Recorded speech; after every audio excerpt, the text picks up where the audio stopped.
All right, everyone, let's talk a little bit about hypothermia. We're getting into the cooler months, and it's not only a consideration for, how we're going to treat the patient, but it's also a consideration for how do we keep ourselves warm and how do we prevent the environmental risk that we're exposed to when we're treating patients. And it wouldn't be unheard of for us to be stuck outside for an extended, period of time with a patient in a extremely cold and frigid temperatures. So a little bit of background: there are quite a few of weather related causes of death when we combine hypothermia, heat stroke, other environmental causes, but um, 63% of all weather related causes of death are caused by hypothermia. There's usually an annual average of around, 13 to 1500 deaths from hypothermia a year. And that number could be going up as the number, there could be other things that cause the number of hypothermic deaths to go up. Well, one could possibly be homelessness. So w- when we think of hypothermia, we think it's associated with prolonged cold exposure, but it can also result from less prolonged cold exposure if there's an immersion accident. So if someone's immersed or submerged in a liquid, or it can occur in any season. It could even occur in tropical or temperate climates. Um, it occurs frequently in urban areas, so it's not just rural areas. If we're talking about homelessness, intoxicated patients, or patients with comorbidities, patients can become um, dangerously hypothermic in their own home due to medical conditions. The lowest known core temperature from which a patient with accidental hypothermia has been successfully resuscitated is 57 degrees Fahrenheit. So a patient had a core temperature of 57 degrees Fahrenheit and survived. Um, what patients might we encounter routinely with hypothermia that's caused by, comorbidities? What about the hypoglycemic patient? The hypoglycemic patient, they become hypoglycemic, they become diaphoretic, and then when they're hypoglycemic, they lose their ability to shiver, which is one of the main ways that we maintain our body temperature, try to compensate for hypothermia. So the key to um, treating hypothermia is first prevention. All right. If we want to keep patients from becoming hypothermic, then we have prevention campaigns, or we have educational events where we teach people how to prevent hypothermia. But it's also important for us as first responders to know how to prevent it in ourselves so that we don't become a victim. Now, I'm sure you know the importance of layering in frigid environments. So, multiple 2 layers is better than one, 3 layers is better than two, and so on and so forth. But the first layer is food. Having the proper nutrition and hydration is extremely important, so that your body can compensate properly. But when it comes to layering, we might think that a lot of cotton layers is best, and that's not necessarily true. If you are wearing multiple cotton layers and you start to sweat, well, it makes you more cold. But if you use anything containing wool, so synthetic materials, when it gets wet, it still helps retain body heat. So think about that as you're layering and preparing for shift.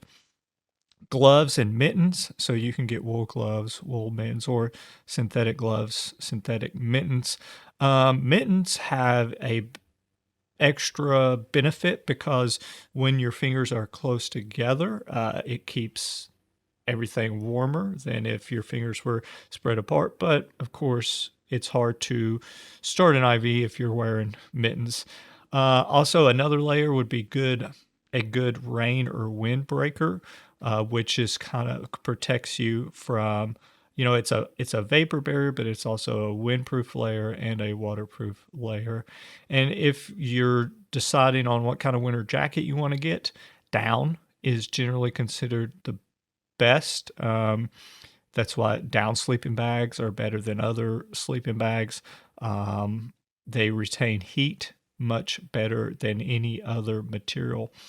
And if you are going to be hiking, consider getting some type of Gore-Tex socks that you can put over your regular wool or synthetic socks because it will keep your feet from getting wet.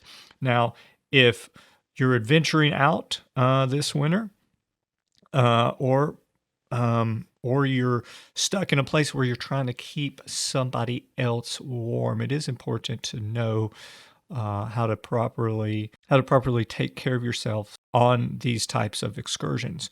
So most sleeping bags that you can get at Walmart, even if they say that it's rated down to 20 degrees, um, probably not going to. That is generally the lowest, so it's not going to keep you warm, but it might help keep you from dying. It's like the lowest acceptable rate generally is what they'll put on there. So if you get a sleeping bag, get a down sleeping bag. They do have synthetic down sleeping bags that are pretty good. But if you can't afford it, get a down sleeping bag with at least 800 fill. And when we talk about environmental emergencies, we go back to sixth grade science where we talk about conduction, evaporation, convection, radiation, all the ways in which you can lose heat. The sleeping bags don't do a whole lot of good if you are laying on a cold, hard surface, because there's less airspace in between you and that surface because of the weight of your body. So a good sleeping pad is essential.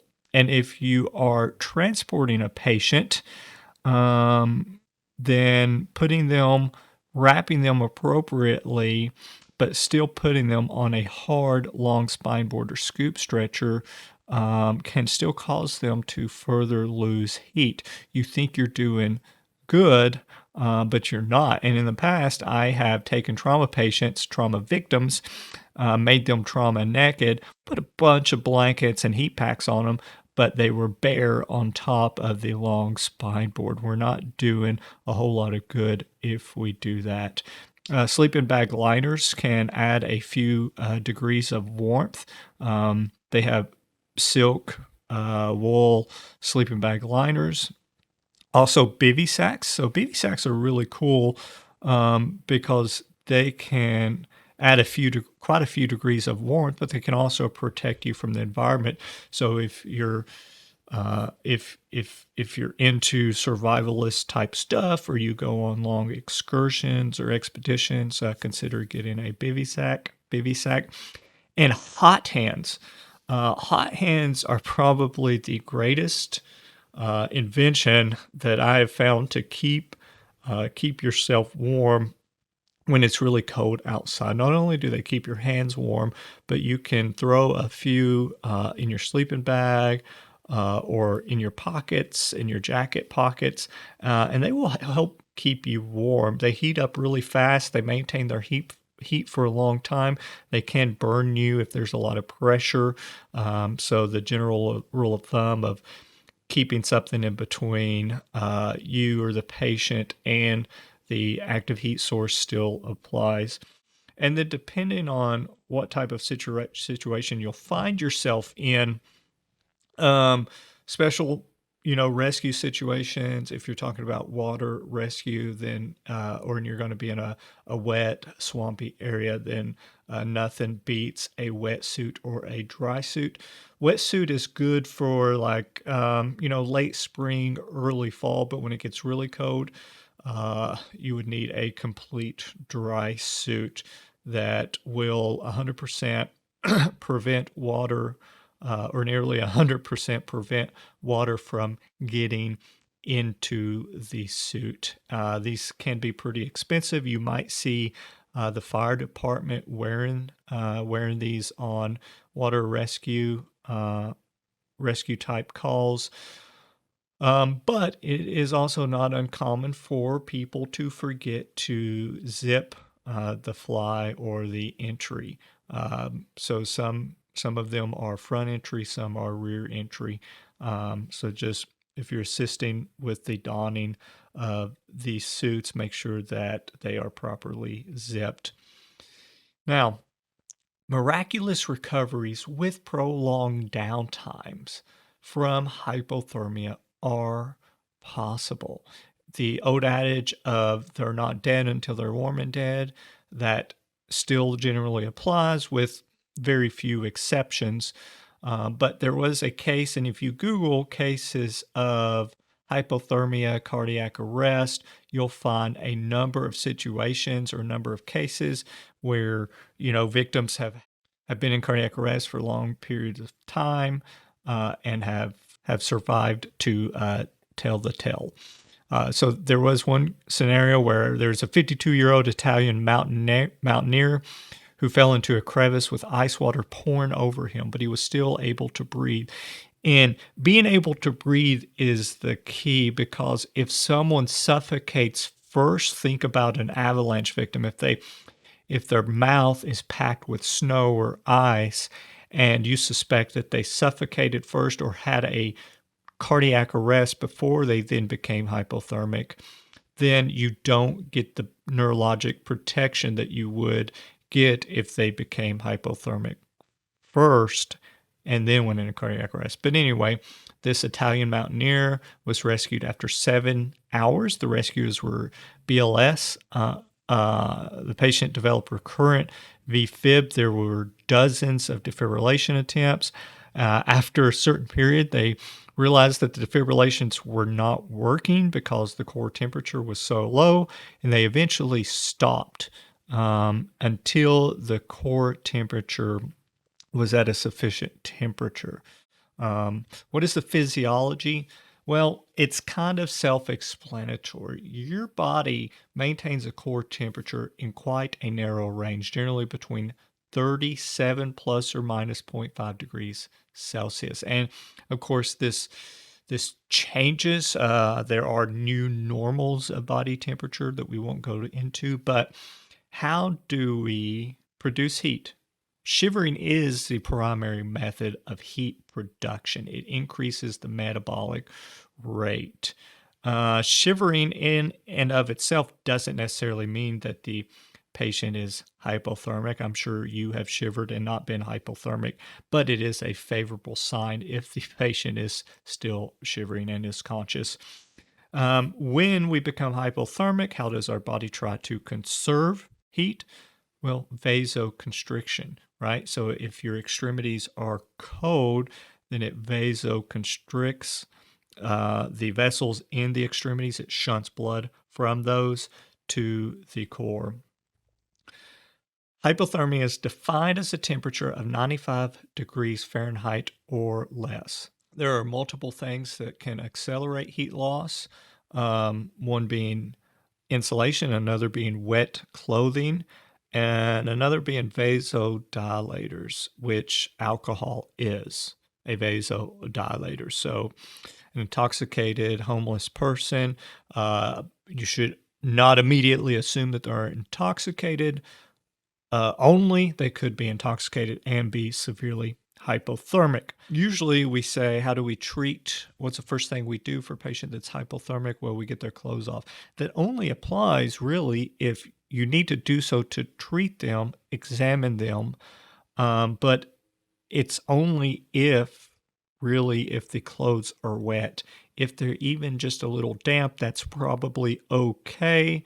We don't generally want to make patients naked in an environmental setting until we're in a place where they're going to be warm. Trauma and severe illness can compromise temperature regulation. Once you get a certain degree of hypothermia, it can compromise your cardiac function, leading to a decrease in cardiac output and an increase in fatal arrhythmias. AFib is common at temperatures less than 90 degrees Fahrenheit, 90 degrees Fahrenheit. So it might be a common finding and not necessarily something that you should immediately be concerned about. Now, remember, when your body gets cold, it shunts blood from your extremities to your core. If you initially start rewarming the extremities, then it could dilate the peripheral vessels, all right, causing blood to increase in those areas, and then that blood that is cold in your extremities can return to the core, and it could decrease your overall body temperature. We call this afterdrop. Afterdrop. Cardiac arrest. This is important because cardiac arrest can result from a small, we're talking 5 degrees Celsius, subsequent drop in core temperature in cases of severe hypothermia. So if someone is not yet in cardiac arrest, our main goal is to preserve their current temperature at a bare minimum and prevent further heat loss. Now, you may also find a patient that is hypothermia paradoxically undressing. We call it paradoxical undressing. This is when a hypothermic individual takes off their clothes despite being cold. So you actually do see this sometimes in excited delirium patients where it is extremely cold outside, they're running around and they're naked. This also happens in hypothermic patients. So this can occur when their core is warm and they have peripheral vasodilation, and then the warm central blood volume can then go to the extremities. They feel hot, and then they can take off their clothes after that. We want to avoid any activities that can increase blood flow to the cold peripheral tissue. This could be, we want to keep the victim in a vertical position. We want to try to avoid allowing the victim to stand or walk, because in doing so, then it could increase blood flow to the extremities. We want to, try to avoid active or passive limb movement. All of these things can increase the volume of cold blood returning to the heart. And this increases the work of the cardiovascular system, and it further decreases core temperature. And this can be clinically relevant for those patients who are extremely hypothermic but not dead yet, not in cardiac arrest yet. And if we cause core temperature after drop, we can cause cardiac arrest. So how should we monitor the core temperature? Well, the golden standard for monitoring core temperature is an esophageal temperature probe. An esophageal temperature probe is either placed in the mouth or in the nose, and it's advanced down the esophagus to the level of the heart. And it is the greatest reflection of core temperature. Not only that, but it is dynamic. So there is a lag between the actual core temperature and rectal temperatures. But if we're measuring esophageal temperature, then it's going to reflect the current core temperature. All right. But the problem with these devices is they're flimsy, they can be difficult to insert, and they're generally not available on pre-hospital ambulances, although we can get them. The second best thing for the pre-hospital environment, I would argue, is not even a rectal temperature, because to obtain a rectal temperature, we have to undress the patient. And as we'll come to find out, addressing the patient is generally not in their best interest. Lastly, the most practical and reliable method is probably an epitympanic thermometer, which measures the temperature at the epitympanic membrane. Now, this is different than a tympanic thermometer, all right, which most people are now moving to. Okay, so first, we don't have a good, reliable, and accurate way of monitoring and measuring the core temperature of extremely hypothermic patients. The most accurate method is unavailable. The second most accurate causes you to undress the patient. And then epitympanic thermometers are not necessarily widely available or even that practical. But if you look at this picture, they're using a regular tympanic thermometer to monitor the temperature in this person who actually competed in a ice water challenge where he was submerged for I think more than 3 hours, and here it's measuring his temperature at 33. Now, we could use these thermometers to not rule out hypothermia, but to rule in. So if it told you that the patient was hypothermic, then that would be helpful. But if it didn't tell you that the patient was hypothermic, that wouldn't be helpful. And the current temperature probes that we use, I believe, will only monitor the core temperature down to 94 degrees, so they're not very useful in that sense. So how do these patients present clinically? Well, we discussed a few of the clinical presentations: the paradoxical undressing, the shivering. We rely on the clinical symptoms to really clinch the diagnosis of hypothermia, especially because the tools that we have to confirm hypothermia are not that reliable. So we have to rely on clinical signs and symptoms to really make that diagnosis. A patient in severe hypothermia could have a unrecordable blood pressure and a very, very slow pulse. So when you're assessing the pulse of a patient that you suspect to be hypothermic, you want to assess for at least 1 minute, up to or at least 1 minute. We don't have to keep the pulse check less than 10 seconds. 1 minute is okay there. There are different ways to classify hypothermia, and it's generally broken up between moderate, severe, or profound. And I've got the reference here for you to look at. And you'll notice in all of these cases, all of these scenarios, exogenous external rewarming is required.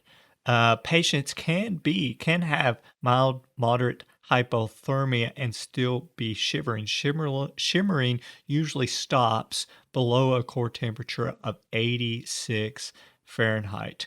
And even with mild or moderate hypothermia, they could have dysrhythmias. When we get into severe hypothermia, this is when you'll find that a pulse is generally barely palpable, and it can be extremely, extremely low. It could even be as low as 10 beats per minute. And this is when we start to get concerned for life-threatening dysrhythmia, such as VFib, which can be induced with slight movements.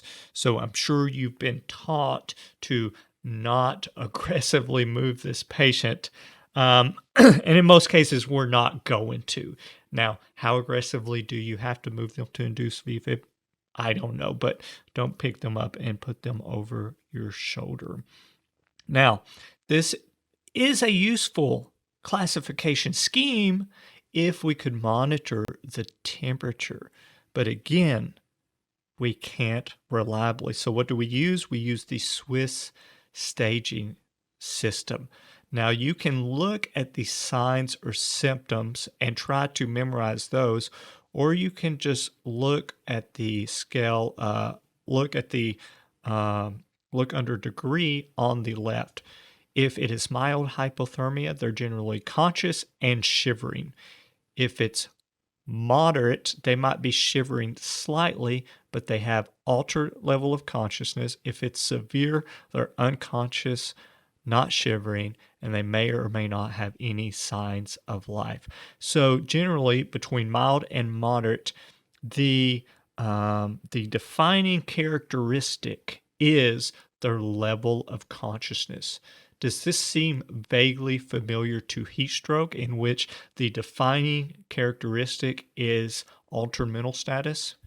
We'll just flip it. Okay, just flip it. Instead of extremely hot, think extremely cold. If they're suffering from moderate hypothermia, they will have impaired consciousness. So, what is our treatment? How do we treat hypothermia? Well, we remove them from the environment, but how do we actually keep them warm? How do we keep them warm? First of all, we need the proper insulation, the proper heat source, and the proper materials to keep them from losing heat. And we have this material readily available on the ambulance. You want to handle the patient gently because, of course, excessive stimulation could precipitate arrhythmias. And always remember the old adage that no one is dead until they are warm and dead, unless they have died from a non-hypothermia related condition like trauma or medical illness. And of course, rewarming isn't going to be useful. So in virtually all cases of hypothermia, the primary treatment is rewarming. So how do we do this? Well, we create a hypothermia wrap or a burrito wrap. Now, during the colder months, we create a burrito wrap out of sheets and blankets. Probably useful for getting the patient that is normothermic out of the house and into the ambulance. So the layering from the patient outward is as follows. First, if they have clothing on, leave it on if it's dry or damp. If it's very wet and your transport is very short, then just wrap them immediately. But if they have very wet clothing, and then if you have a shelter or transport is more than 30 minutes away, protect them somehow from the environment. You can use tarps or whatever you have available, remove wet clothing, and properly wrap them. So how do we wrap them? From the patient outward, first we apply heat. And now we have those full torso heaters, all right, which is kind of like full body hot hands. It's air activated. As soon as you take it out of the pack, it starts to heat up. Then you fully open and expand it. You shake it, use the air to activate it, and put it on the patient. Now we do want a thin layer of material between that and the skin because it can cause burns. In this diagram, you'll see that they use plastic foil as the second layer. So after the heat, then they use plastic foil. They're also using a tarp. In this graphic with our device, our hypothermia wrap. It's got a heat reflective shell on it. Now you can, if you wanted to, use a space blanket and that, but it's kind of redundant because the tarp doesn't have a heat reflective shell like our actual hypothermia wrap does. So that is probably unnecessary, a little redundant. And then you want some type of insulation. So patient heat insulation. Now, our blankets don't provide great insulation, do they? We would need a whole lot. So if the patient has clothes, if they have a sleeping bag, use that as insulation. But try to use as much insulating materials as you can. blanket, sleeping bag, so forth. Then the outer layer, the last layer, is this hypothermia wrap, the actual wrap that goes on the outside layer. Now, you also need to put the patient on something that will insulate them from the ground. This is most likely going to be our stretcher, okay? Our stretcher will provide insulation from the ground. Remember though, if you do put them on a backboard, or if you have a prolonged carryout, if you're carrying them out of the woods or off of a trail, they need some type of they need some type of ground pad that will insulate them from the ground, or else the pressure from them laying directly on the ground is going to cause them to lose a lot of heat. So this could be a yoga mat, it could be a camping pad that you get from Walmart, whatever you, the fire department, or the patient has on them. But that really is key, is to insulate them from the ground. And then you're going to, thoroughly wrap them. So, and it's going to look something like this. I had a few of our folks wrap me. And when you're laying all of this out, you kind of want to get it layered before you put the patient on top of it. So I would use whatever you're going to put under the patient to move them. In this case, it was a Black Hawk. So we would lay the Black Hawk down, lay our wrap down, lay some insulating material like blanket, sleeping bag down, and then we would roll the patient and slide all that under them, roll the patient back up, and then we would put the heat source on them, more insulation, and completely wrap them like a burrito. The good thing about this wrap is that it has this stretchy material that once it's wrapped around the patient, it will maintain its shape and it will kind of hug them. And it also has a strip along the side that is like a long piece of tape running from the feet to the head. And it is essential that you use that to seal out any air, or to prevent evaporation of the patient's body heat. Lastly, I want to talk about circumrescue collapse. Circumrescue collapse. You may have heard of this. If not, it is very interesting. Circumrescue collapse is when a patient that has been rescued, that has been trying to self-rescue themselves, and once they're rescued, they become lightheaded, they collapse, they have syncope, or they go into cardiac arrest. This is generally related to cold water immersion right before, during, or after you take them out of the water. The mechanism by which this happens is not 100% certain, but people think it's caused simply by mental relaxation and decreased catecholamine output. Once that person is rescued, their catecholamine dump is gone. They are no longer compensating like they were before being rescued, and their muscles relax. So think about this. You build up hydrostatic pressure around your legs when you're walking, when you're swimming, when you're kicking. When you remove this hydrostatic pressure, the blood pools in certain dependent areas, which causes a decrease in blood return. So think about a patient that has suspension or harness syndrome. When they're suspended vertically and they don't move their legs, they lose that hydrostatic pressure. All right. And on top of that, your heart and your core is cold. So once you have that drop in the blood volume, a cold heart is likely won't be able to compensate for that drop by increasing cardiac output. And then any blood that does return from those dependent areas will be cold, and it's going to further contribute to core temperature after drop. So this is like a deadly cycle. How do we treat this? Well, we ask the patient not to relax. We do not want to allow mental relaxation, but we do provide routine care. we prepare for it. And also, if a patient has to perform work to assist in rescue, so if they're climbing a ladder onto the boat, then this could contribute to core temperature after drop. And it is just a vicious cycle. So, when we talk about treating hypothermia patients, of course, it depends on if there's mild, moderate, or severe hypothermia. And the Wilderness Medical Society is the authority when it comes to how we treat hypothermia.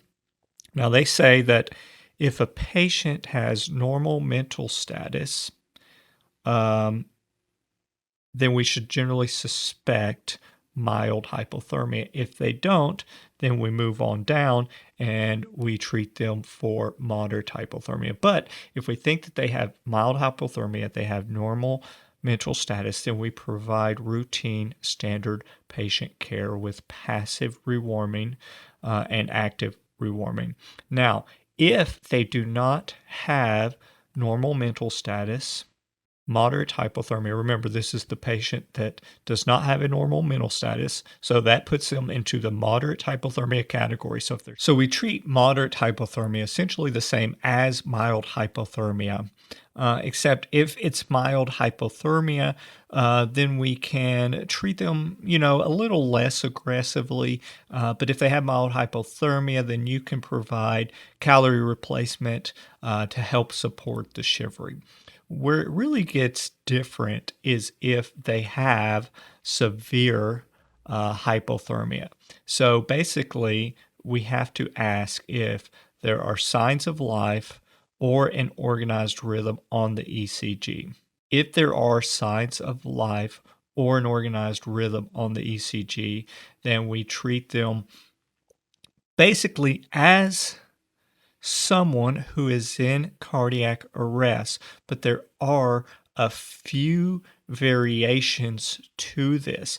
If they are intubated or if there's a supraglottic airway device, then we would want to ventilate at a half standard rate. So we cut our rate in half. So if we're ventilating, 10 times a minute, then we do it 5 times a minute. If we have end-tidal CO2 that we're monitoring, then we can target eucapnia or a normal CO2. If there are no signs of life, we perform chest compressions. We perform chest compressions at a normal rate. However, if there is any signs of life or there's a perfusing rhythm, so we do not perform CPR if there are signs of life or a perfusing rhythm. What is a perfusing rhythm? Anything other than asystole, VFib, VTAC. So if there's an organized perfusing rhythm, not signs of a pulse, but a perfusing rhythm, then you do not perform CPR.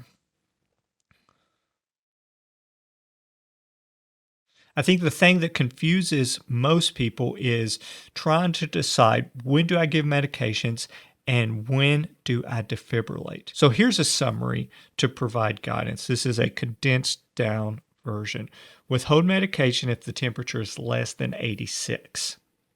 Between 86 and 95 degrees Fahrenheit, they want you to double the medication interval. So if you give epi every 5 minutes, then give it every 10 minutes. And then if it's above 95 degrees Fahrenheit, then simply use normal intervals. When checking for a pulse, check for longer than 1 minute. If the temperature is less than 86, then defibrillate only once. But once it gets above 86, then you can resume normal defibrillation periods. So let me reiterate this. 86 degrees Fahrenheit is your magic cutoff. All right. No medications if it's less than 86. Defibrillate once, but no more if it's less than 86. Once it's between 86 and 95, double your medication intervals and defibrillate at normal intervals if it's more than 86. Once it gets above 95 Fahrenheit, you can resume normal medication intervals. Now, there is this interesting concept of delayed and intermittent CPR for accidental hypothermia. Now, delayed and intermittent CPR is only performed out of necessity. This is when you're in a remote environment, you have inadequate resources, or all of the rescuers are excessively fatigued.